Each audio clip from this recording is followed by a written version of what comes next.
Selamat pagi Bapak Ibu Saudara yang dikasihi dan diberkati oleh Tuhan. Mari kita mengawali perjalanan hidup kita di hari ini dalam kebenaran firman Tuhan. Mari kita berdoa. Terima kasih untuk hari baru, terima kasih untuk napas hidup, terima kasih untuk keselamatan yang Tuhan anugerahkan kepada kami. Kami hidup, kami bernapas, kami diselamatkan, tentu ada maksud dan rencana Tuhan bagi kami. Dan untuk memahami, mengerti apa maksud rencana Tuhan, kami akan membaca kebenaran firman Tuhan yang menjadi penuntun bagi kami. Roh Kudus menyertai kami dalam pembacaan dan pemberitaan firman Tuhan ini. Dalam nama Tuhan Yesus Kristus kami sudah berdoa kepada Bapa di sorga. Amin.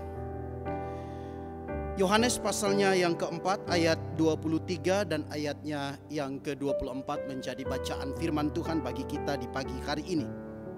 Firman Tuhan demikian. Tetapi saatnya akan datang dan sudah tiba sekarang, bahwa penyembah-penyembah benar akan menyembah Bapa dalam roh dan kebenaran. Sebab Bapa menghendaki penyembah-penyembah demikian. Allah itu roh, dan barang siapa menyembah Dia harus menyembahnya dalam roh dan kebenaran.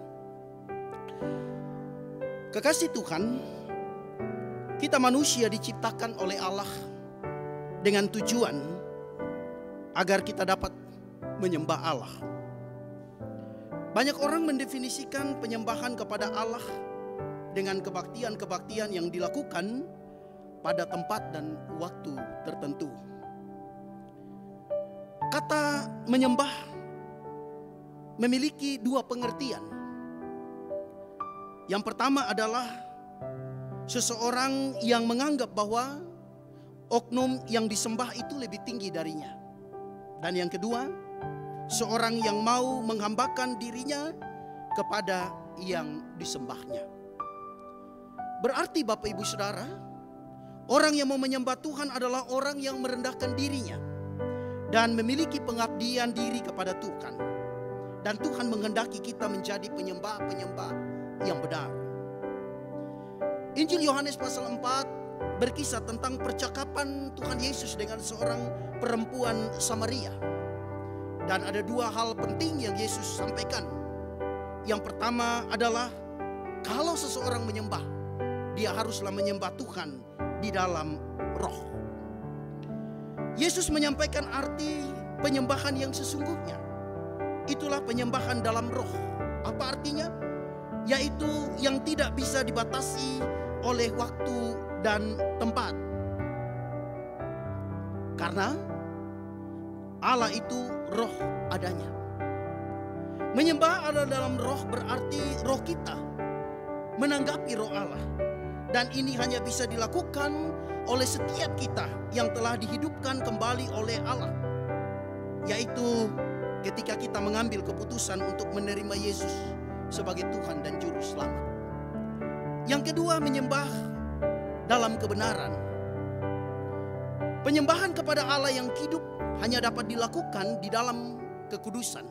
Sebab Allah adalah Allah yang kudus. Itu juga yang dikerjakan oleh Yesus di dalam diri daripada perempuan Samaria tersebut.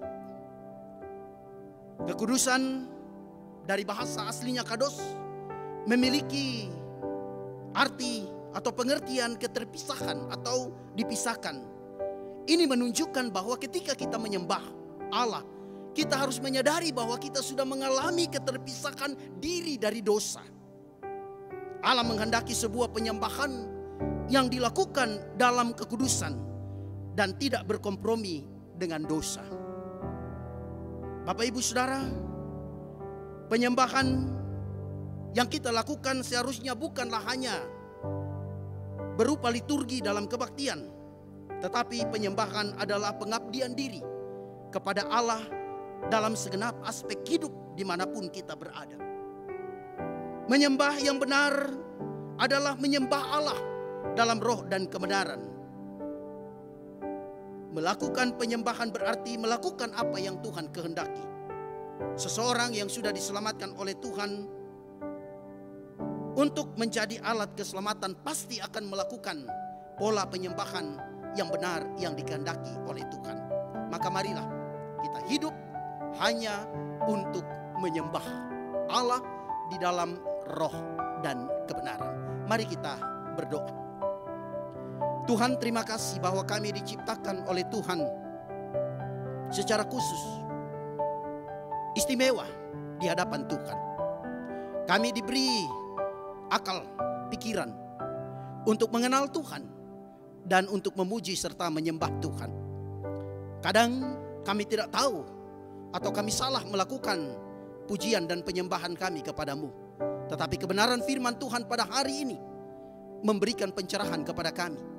Allah adalah roh, maka kami harus menyembah Allah dalam roh dan kebenaran.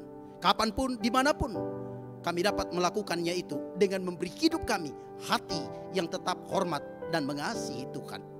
Terima kasih Bapa, jadikan kami sebagai penyembah-penyembah Tuhan yang benar.